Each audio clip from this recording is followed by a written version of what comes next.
Hi friends, ఈరోజు gangs of Godavari అనే Telugu movie చూసొచ్చాను. ఇందులో హీరో వచ్చి విశ్వక్సేన్, హీరోయిన్గా నేహా శెట్టి యాక్ట్ చేశారు. ఈ మూవీ నిన్న రిలీజ్ అయింది. నేను ఈరోజు చూశాను. ఈ మూవీ స్టోరీ లైన్ వచ్చి హీరో అనాథ అన్నమాట. తనకంటూ ఎవ్వరు ఉండరు. అందుకని వాళ్ళ ఊళ్ళో అన్ని చిన్న చిన్న పనులు, ఏ పనులైనా అన్ని పనులు చేస్తూ ఉంటాడు. అలాంటి హీరో ఒకసారి సడన్గా ఎమ్మెల్యే కావాలనుకుంటాడు. ఎమ్మెల్యే కావాలనుకోవడం కాదు, ఎమ్మెల్యే కూడా అవుతాడు. ఆ తర్వాత మళ్ళీ తనను విలన్స్ ఇరికిచ్చి జైలుకు కూడా పంపిస్తారు.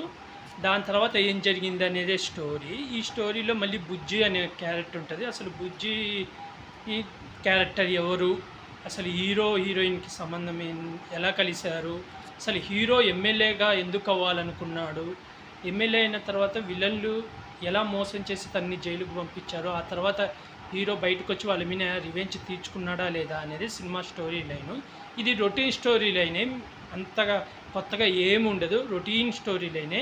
ప్లస్ ఇందులో అంజలి క్యారెక్టర్ మీరు చూస్తే సేమ్ మనకు రంగస్థలంలో అనసూయ క్యారెక్టర్ లాగే అనిపిస్తుంది, సేమ్ అదే గుర్తొస్తుంది. సినిమా స్టోరీస్ పర్లేదు, వన్ టైం వాచ్ఫుల్. కాకపోతే రొటీన్ స్టోరీయే. హీరోయిన్కి అంత క్యారెక్టర్ ఏమి ఉండదు. హీరోయిన్ కన్నా అంజలి క్యారెక్టర్ ఇంకా ఎక్కువసేపు ఉంటుంది. హీరో పర్ఫార్మెన్స్ యాక్టింగ్ పర్పస్ కింద విశ్వక్సేన్ అయితే చాలా బాగా యాక్ట్ చేశాడు. ఫైట్లలో కానీ ఎమోషన్ సీన్లలో కానీ చాలా బాగా యాక్ట్ చేశాడు. అంజలి క్యారెక్టర్ తనకు కూడా బాగా నటించింది. విలన్ కూడా బాగా చేశాడు. నేహా శెట్టి ఉన్నంత వరకు తను కూడా బాగా చేసింది. సినిమా అయితే పర్లేదు, నాకైతే పర్లేదు, నచ్చిన routine story, one time watchable. మీరు ఇంకా ఎవరైనా చూడాలనుకుంటే చూసేయచ్చు ఫ్రెండ్స్. అలాగే ఇలాంటి మూవీ రివ్యూస్ కావాలంటే నా యూట్యూబ్ ఛానల్ని సబ్స్క్రైబ్ చేసుకోండి friends. Bye. Like, share, comment, subscribe friends.